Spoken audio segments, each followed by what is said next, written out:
Hi, it's Rob from robnophoto.com with a quick review of the Massa 58mm wide-angle lens adapter 0.45 times that has macro as well. Now, if like me you've got your kit lens for your camera, this is my 350D and I've got the 18 to 55 lens on it. On a crop sensor body like the 350D, 400D, 500D, etc. 18 is pretty wide, but it's, if you times it by 1.5, which gives you the 35mm film equivalent roughly, we're looking at what, about 36mm. Which enables you to get a pretty wide field of view, but there might be times when you want an even wider field of view, when you want to get lots and lots of a particular scene in, especially if you want to get that kind of wide angle look for landscapes where you've got maybe a rock in the foreground and then you've got a view, say, of a seascape or something like that off into the distance. But wide-angle lenses such as the 10 to 22 Canon and Tamron and Sigmas aren't cheap at all. So one alternative is these little things, which are wide-angle adapters which actually screw on the front of your existing lens. And they're very cheap. This one cost me about a tenner, I think. And it also has a macro feature as well, which I'll show you in a minute. And the idea is you just screw these onto the front, and they take the lens and the light coming in, and instead of sort of taking it from here, they take it from here and bend it through and put it on. And I was a bit sceptical, to be honest. I thought, no, it can't be, that good. The idea of it just seems a little bit odd. But I have used close-up filters on my lenses, especially my film cameras, and I've had good results with them, so I thought, well, I'll take a punt. And what I did was I bought this one, and I also bought a telephoto one as well, a zoom one. But first, straight off the bat, I'll say the telephoto one, not very good at all, didn't get very good results. Everything was very soft, contrast was gone, and the images just weren't really usable. But I've had lots of fun with this one. I think it's definitely worth having in my camera bag. Now, first off, to fit it, what I always do on my camera is I switch the autofocus off and switch it to manual focus. That way, as I'm screwing it on, I'm spinning the focus ring. I'm not fighting against the motor. If you've got more expensive lenses, you probably don't want to buy one of these. But you don't want to be fighting that motor. Then all you do is you just screw it on. And all of a sudden we get this much wider angle of view from our camera.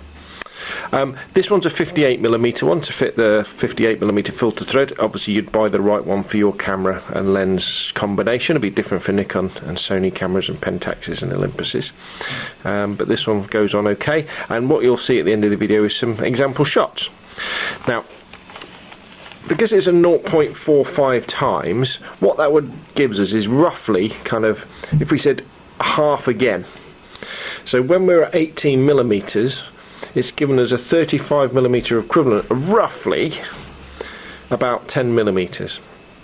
However, what I have found is that if you've got your wide-angle lens right at, say, 18mm, this vignettes quite badly. You do get very dark corners, and it's not a soft vignette. So I found that normally you get it at all the vignette disappears at about 22mm. So that would be the 35mm equivalent with the adapter on of roughly about 12mm. 14mm, which is pretty wide. That's a nice wide angle. Yes, you do get distortion in the corners, but that's what happens with ultra wide angle lenses. And hey, this thing costs less than £10, so what do you expect? But if you're in a situation where you need a wide angle because you can't back up very far, or you want a cheap way into the super wide angle world with massive depth of field as well, then this thing's definitely worth looking at. There's lots of different makes out there. And they're probably all much of a muchness, to be honest. I mean, I've been on eBay, and this is where I've got these from, and they all look very, very similar. Now, as I said, it also has a macro feature, and if you want to use the macro feature, all you do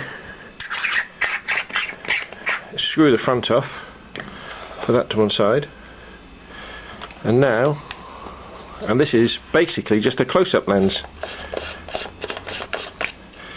Screw that onto there, and then put my autofocus back on, and now I've got a close-up lens, and I've done some very nice close-up photos as well. What I really like about this is that with my particular lens setup, you know, I use the 18 to 55, and then I use the 55 to 250, which covers most focal lengths, and they fit nicely in my camera bag, my low pro bag.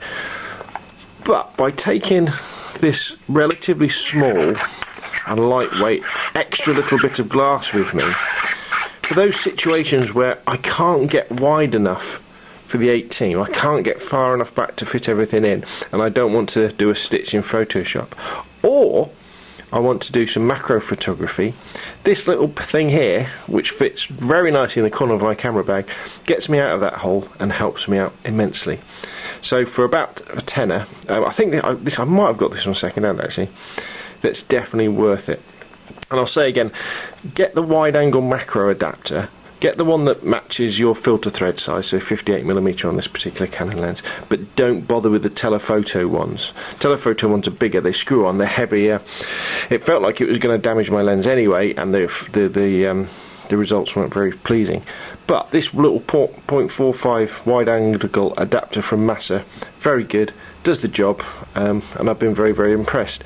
And I'd rather spend £10 on this than sort of £400 on a Sigma or a Tamron wide angle.